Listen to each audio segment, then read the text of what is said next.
Assalamualaikum warahmatullahi wabarakatuh. Saya Hersum Arif dari Forum News Network. Teka-teki pertemuan antara mantan Gubernur Jawa Barat Ridwan Kamil dengan Presiden terpilih Prabowo Subianto akhirnya terjawab juga. Ketua Harian Partai Gerindra Sufmi Dasko Ahmad menyatakan bahwa partainya, Partai Gerindra itu memberikan rekomendasi untuk Ridwan Kamil untuk maju pada Pilgub DKI Jakarta atau Pilgub Jakarta pada Pilkada Serentak 2024 ini. Pernyataan dari Dasko ini kemudian sekaligus menepis teka-teki siapa sesungguhnya yang akan diusung oleh Partai Gerindra setelah sebelumnya Budi Satriojiwandono, keponakan dari Prabowo Subianto yang sebelumnya posternya itu juga diunggah di media sosial oleh Dasko, itu menyatakan menolak untuk maju pilkada karena kata dia sudah dapat pengarahan dari pamannya Prabowo Subianto untuk fokus meneruskan perjuangannya di DPR, artinya sebagai anggota DPR RI.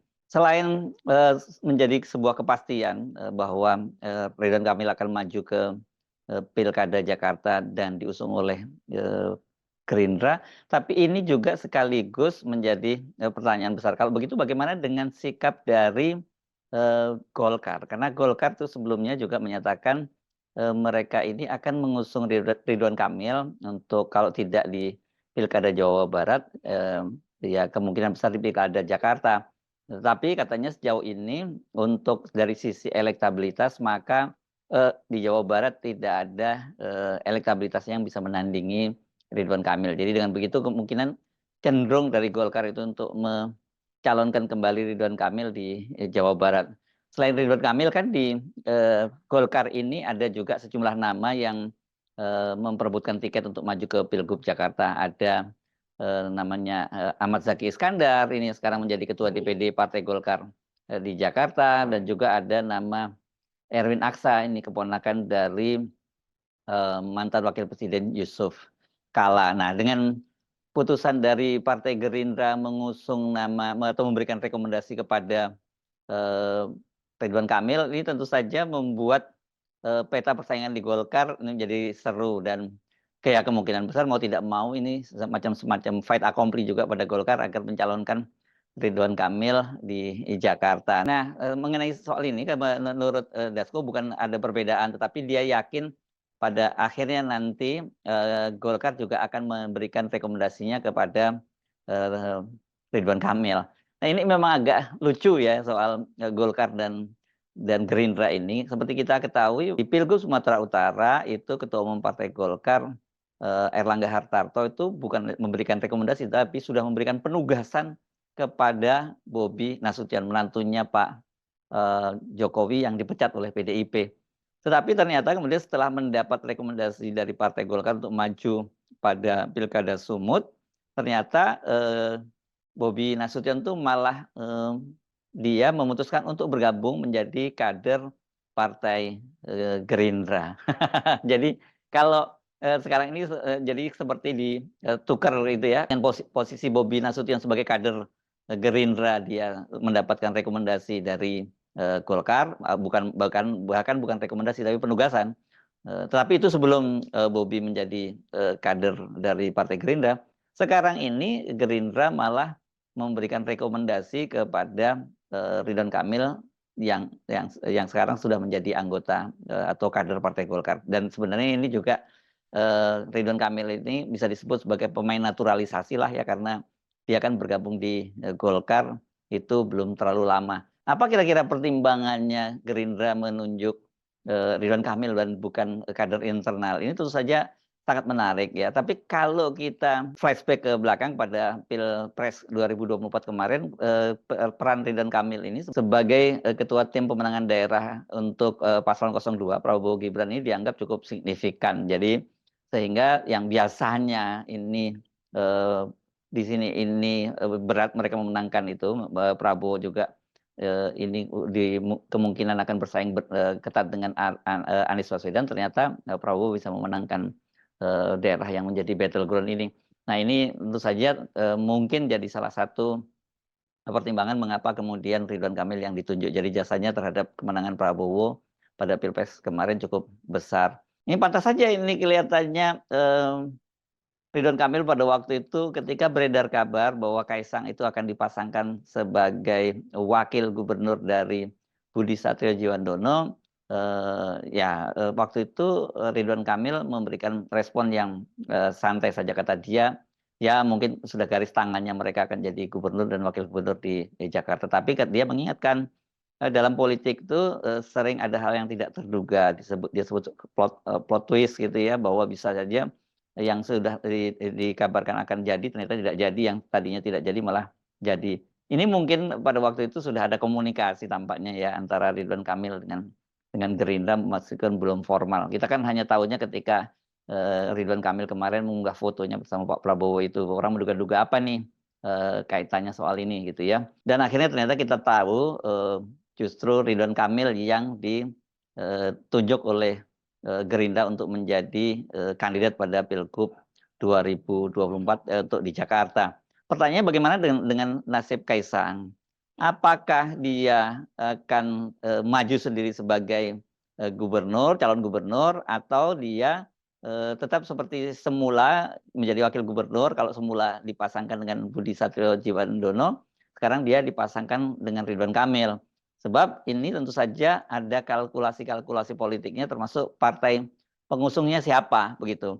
Dari, Kaisang sendiri kan sudah ada semacam sinyal kuat bahwa dia akan maju, pada Pilgub, Jakarta. Ketika ditanya misalnya apakah dia akan memilih, menjadi wali kota Solo atau menjadi gubernur di Jakarta, dia menyatakan dia akan memilih di Jakarta karena kata dia sekarang dia sudah menjadi ketua umum partai yang membawahi, wilayahnya 38 provinsi, kan kalau wali kota Solo itu kan hanya 6 kecamatan saja. Jadi, ya terlalu kecil itu size-nya untuk Kaisang gitu.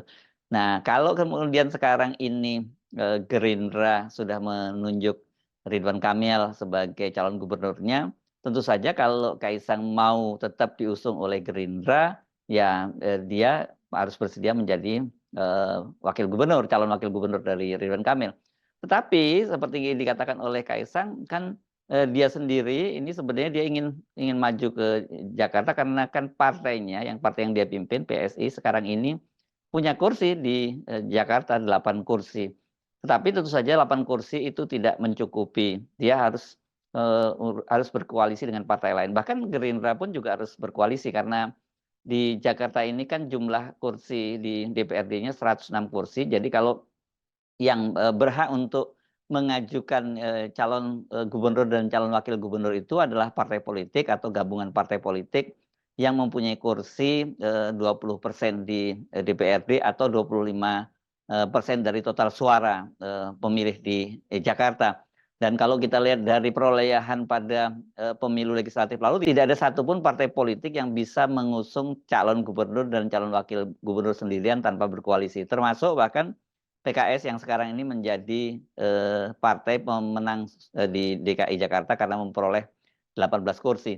Sementara Gerindra itu yang berada di tempat ketiga di bawah PDIP yang punya 15 kursi, itu pun, harus juga berkoalisi dengan, partai lain karena setidaknya diperlukan 22 kursi kan, jadi masih perlu tambahan. Dan sesungguhnya kalau kemudian diputuskan misalnya, Gerindra ini, mengusung pasangan Ridwan Kamil dengan Kaisang, saya kira problem selesai dari sisi jumlah kursi karena Gerindra punya, 14 kursi dan kemudian PSI punya 8 kursi. Tetapi kalau kemudian Kaisang ini ingin maju sebagai, gubernur, partai mana yang akan mengusungnya? PSI. PSI berarti kekurangan 14 kursi. Ada memang tawaran misalnya yang disampaikan oleh Ketua Umum Partai, Amanat Nasional Zulkifli Hasan kepada, Jokowi, bapaknya Kaisang, agar, Kaisang itu dipasangkan dengan anaknya Zulkifli Hasan, Zita Anjani. Jadi Kaisangnya menjadi gubernur dan anak dari Zulkifli Hasan, Zita Anjani menjadi wakil gubernurnya. Tapi pada waktu ditanya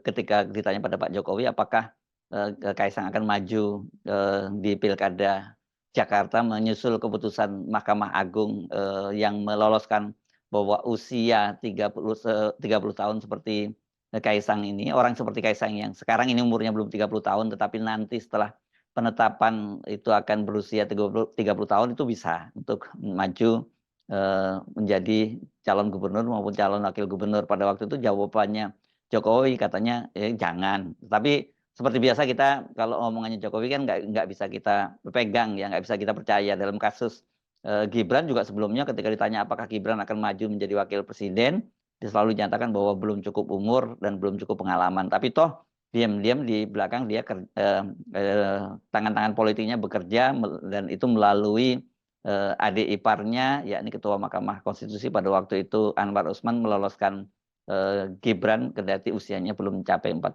tahun. Nah, dalam kasus Kaisang saya kira keputusan Mahkamah Agung ini yang meloloskan itu meskipun yang mengajukan gugatan adalah Partai Garuda, itu juga harus dilihat ada tangan-tangan kekuasaan, tangan-tangan Jokowi yang bekerja untuk meloloskan Kaisang. Jadi saya kira kita lebih baik menyimpulkan bahwa Kaisang akan maju pada Pilgub nanti.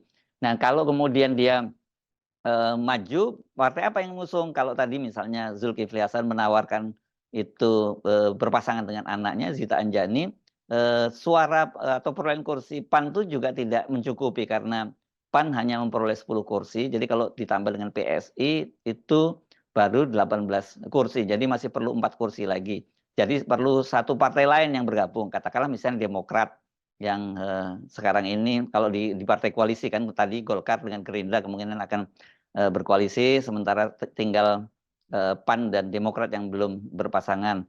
Demokrat itu punya dia juga punya 8 kursi ya. Jadi kalau kemudian Demokrat bergabung ya bisa mengusung pasangan dari Kaisang Pangarep dengan Zita Anjani. Tapi persoalannya apakah Demokrat bersedia gitu, tidak mendapatkan jatah apapun, tidak menjadi wakil dan mengusung pasangan Kaisang dengan Zita Anjani. Mungkin kalau mengusung pasangan Kaisang, kalau mengusung Kaisangnya Demokrat mau-mau saja, tetapi tentu mereka pengen juga dapat konsesi misalnya menjadi wakil gubernur yang kita tidak tahu siapa yang akan diusung oleh Demokrat. Jadi kalkulasinya itu kalau menghitung dari partai koalisi 02 yang ada, itu Kaisang masih membutuhkan partai lain untuk bisa memenuhi syarat 22 kursi di Jakarta ini. Di luar itu tentu saja ada partai-partai yang non koalisi 02 yang sebelumnya justru menjadi lawannya yakni paslon 01 dalam hal ini Nasdem dan PKB kan juga akan bergabung dengan koalisi 02. Apakah mereka juga bersedia bergabung misalnya mengusung Ridwan Kamil dan di satu sisi dan kemudian atau yang bergabung mengusung Kaisang misalnya ini kalkulasinya masih cukup rumit dan deal-dealnya seperti apa. Itu penting diperhitungkan ya, karena tentu saja dalam politik kan berlaku ada gium siapa dapat apa begitu ya. Nah ini yang cukup menarik itu adalah soal PDIP.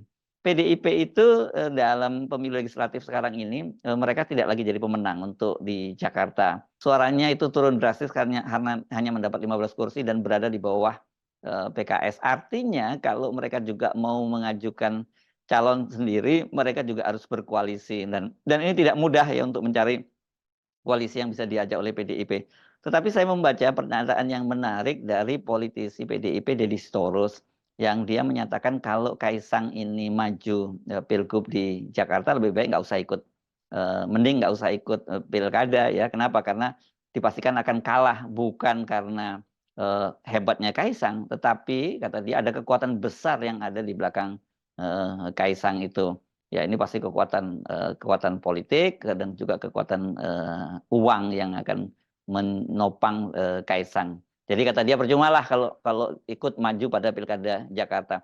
Tetapi kata Deddy Sitorus itu bukan pernyataan resmi dari PDIP, itu adalah pernyataan dia pribadi. Kalkulasi dia kata dia lebih baik nggak usah deh kalau mending nggak usah ikut pilkada kalau Kaisang maju ya.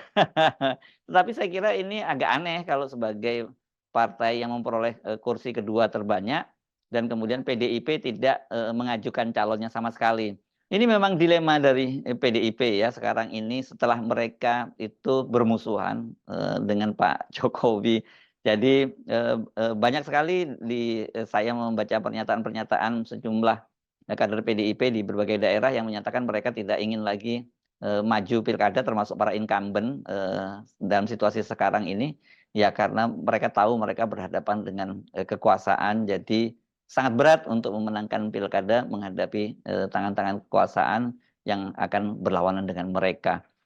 Saya kira ini, akan jadi menarik ya pertarungan, di Pilkada Jakarta itu karena seperti saya sebutkan sebelumnya, ini akan menjadi battleground yang paling berat, setelah, pasca, Pilpres. Jadi dibandingkan dengan pilkada-pilkada di daerah lain, pasti ini akan berdarah-darah pertarungan di DKI Jakarta ini. Nah, belum lagi kalau kita bicara partai lain dan juga kandidat lain. Kan kita tahu misalnya ada kandidat, lain seperti Anies Baswedan yang juga akan maju kembali. Bersamaan dengan itu kan juga, co-captain, timnas, Amin, yakni Sudirman Said juga menyatakan akan maju juga pada, pilkada Jakarta. Nah, kita belum tahu partai mana yang, akan, mereka gunakan sebagai kendaraan itu. Kalau lihat kalkulasinya sekarang ya yang tersisa itu tinggal PKS, Nasdem, PKB, ini berarti ini lagi-lagi adalah eks koalisi, 01, dan di luar itu ada partai-partai non parlemennya, tapi suaranya tidak signifikan ya,